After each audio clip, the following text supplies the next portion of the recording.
다윗은 다시 하나님의 언약궤를 자신이 있었던 다윗성으로 옮겨 놓았습니다. 전에는 실패했지만 이번에는 성공적으로 하나님의 언약궤를 잘 모셨습니다. 하나님의 언약궤를 모신다라고 하는 것은 하나님의 임재를 상징하는 것이고요. 하나님께서 왕으로 좌정하신다라고 하는 것을 의미하는 것이죠. 다윗은 자신이 왕이 아니라 하나님께서 진정한 왕이시다라고 하는 것을 인정하면서 자신은 하나님의 다스리심을 받는 자다라고 하는 것을 고백한 것이었습니다. 다윗은 이렇게 언약궤를 모신 후에 하나님께 제사를 드렸다 이렇게 말씀하고 있습니다. 1절을 보십시오. 하나님의 궤를 메고 들어가서 다윗이 그것을 위하여 친 장막 가운데에 두고 번제와 화목제를 하나님께 드리니라 말씀하고 있습니다. 다윗은 언약궤를 모시고 난 후에 하나님께 번제와 화목제를 드렸습니다. 이 번제라고 하는 것은 하나님을 향한 헌신의 상징이었고요. 화목제라고 하는 것은 하나님을 향한 감사와 또 하나님과의 교제를 의미하는 것이었습니다. 다윗은요, 모든 일을 예배로 시작하고 예배로 마치는 사람이었다라고 하는 것이죠. 그러니까 우리의 삶의 중심에도 늘 하나님을 향한 예배가 있어야 된다 하는 것을 보여주고 있습니다. 다윗은 언약궤의 안치식을 마치고 난 후에 백성들을 축복했습니다. 하나님의 말씀에 순종하면서 또 다윗의 왕국을 위해서 헌신해 준 사람들에 대한 고마움이 컸겠죠. 하나님께서 주신 기쁨을 공동체와 함께 나누면서 그들을 진심으로 축복해 주었습니다. 3절의 말씀에 보면 모든 사람들에게 떡 한 덩이와 야자 열매로 만든 과자 그리고 건포도로 만든 과자를 하나씩 나누어 주었다 말씀합니다. 하나님을 왕으로 모시고 지도자와 공동체 전체가 하나님께 예배하면서 이렇게 기쁨과 축복을 나누는 모습이 얼마나 아름다운지 모릅니다. 우리 교회도 하나님께서 왕으로 우리 공동체 가운데 좌정하시고 하나님께 올려드리는 예배를 통해서 우리 모두가 기쁨과 축복을 나누는 믿음의 공동체가 되실 수 있기를 바랍니다. 자, 다윗은 레위 사람을 세워서 하나님을 찬양하게 했습니다. 다윗은 자신도 하나님을 찬양한 사람이었지만 보다 풍성하게 하나님을 찬양하는 일에 헌신했다는 것이죠. 그래서 찬양대를 조직했고요. 그들로 하여금 하나님께서 받으실 만한 최고의 찬양을 드리게 했습니다.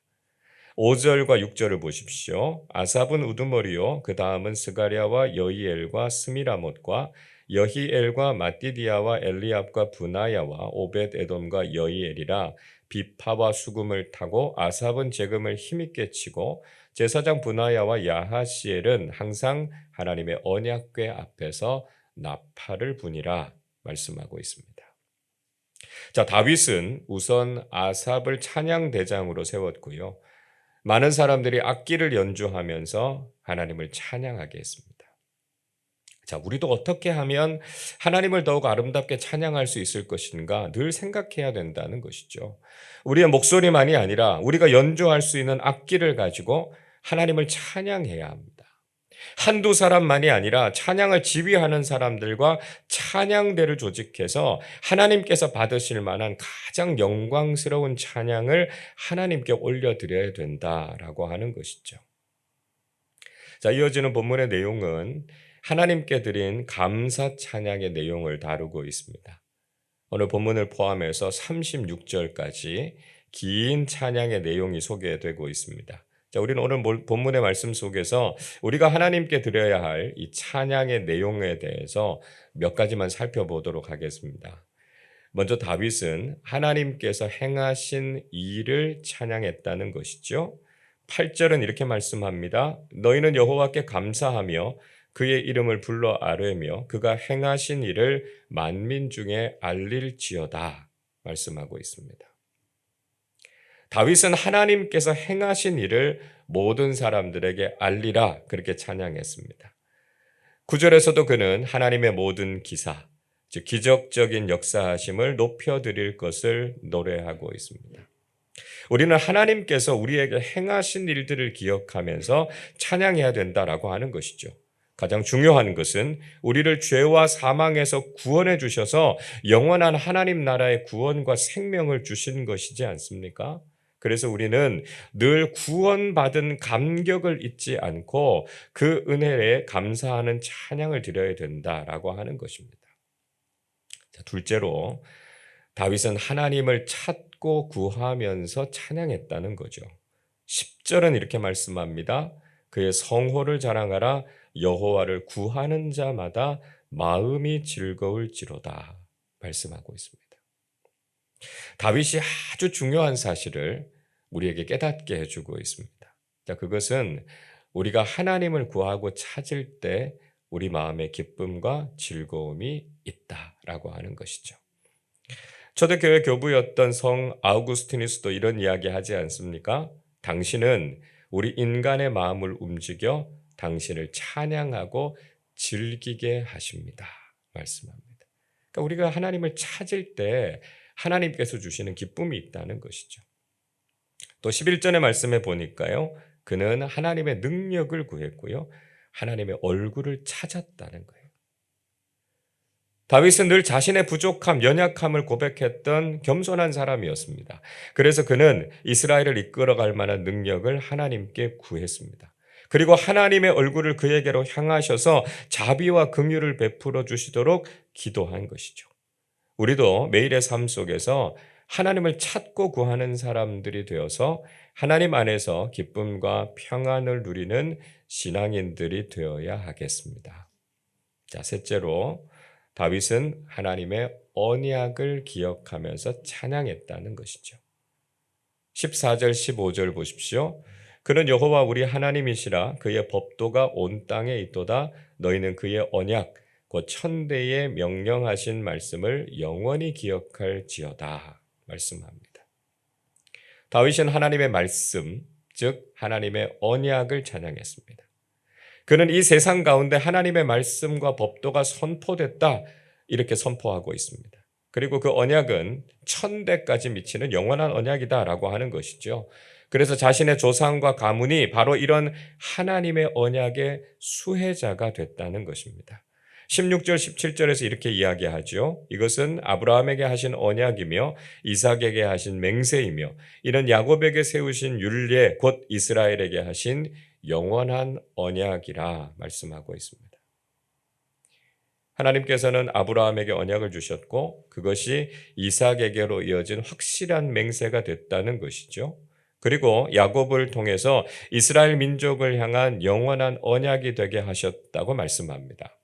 그래서 야곱의 후손인 이스라엘 백성들은 하나님의 언약 백성으로서의 복을 누리게 됐다라고 하는 것이죠. 18절에서도 그렇게 아브라함과 이삭 그리고 야곱을 통해서 주신 약속처럼 그들에게 가나안 땅을 주셨다라고 하는 것을 찬양하고 있습니다. 자, 그러니까 하나님의 말씀은 좋은 약속이라는 것이고요. 그것이 바로 찬양의 이유였다라고 하는 것을 노래하고 있습니다. 자, 넷째로 다윗은 하나님의 사람들을 보호하신 것에 대해서 찬양하고 있습니다. 21절 22절 보십시오. 여호와께서는 사람이 그들을 해하기를 용납하지 아니하시고 그들 때문에 왕들을 꾸짖어 이르시기를 나의 기름 부은 자에게 손을 대지 말며 나의 선지자를 해하지 말라 하셨도다 말씀합니다. 다윗은 하나님께서 이스라엘 백성들을 해치려고 하는 세력들, 특히 세상의 통치자들을 꾸짖으셨다 이렇게 말씀하고 있습니다.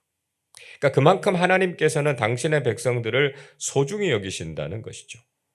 다윗은 하나님께 기름 부음 받은 자에게 손을 대거나 하나님의 선지자들을 해치는 것을 금지하셨다 이렇게 말씀하고 있습니다.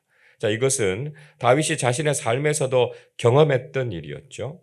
다윗은 하나님께서 사무엘을 통해서 기름 부음을 허락했던 이 사울에게 손을 대는 것에 대해서 신앙적인 양심에 큰 가증해야 될 태도였고요.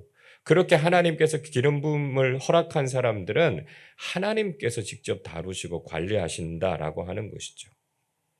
동시에 자신도 하나님의 기름 부으심을 받은 이후에 사울에게 쫓겨다니게 되죠. 그러나 하나님께서 자신을 지켜주시고 보호해 주시는 것을 경험했다는 것입니다. 그래서 그는 하나님의 사람들을 지키시고 보호하신다라고 하는 것을 분명히 고백하고 있습니다. 세상은 지금도 하나님의 사람들을 해치려고 하고 악한 계획을 가지고 우리를 노리고 있습니다. 그러나 하나님께서는 당신의 사람들을 반드시 보호하시고 악이 건드리지 못하도록 지켜주신다라고 하는 것을 우리는 반드시 믿어야 된다라고 하는 것이죠.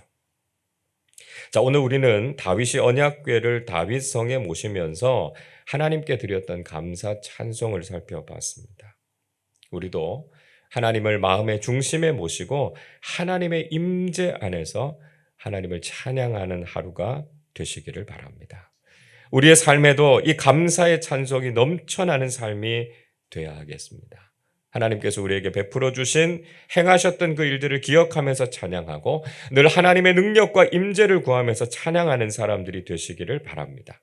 하나님의 좋은 약속, 언약을 생각하면서 하나님을 높여드리고 하나님께서 보호해 주시는 그 은혜로 인해서 찬양하는 삶 사시기를 바랍니다.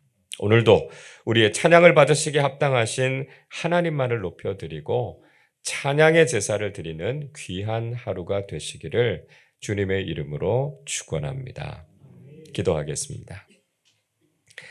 우리의 모든 찬양과 영광을 받으시기에 합당하신 하나님 아버지, 이 시간 하나님의 이름과 위엄을 높여드립니다.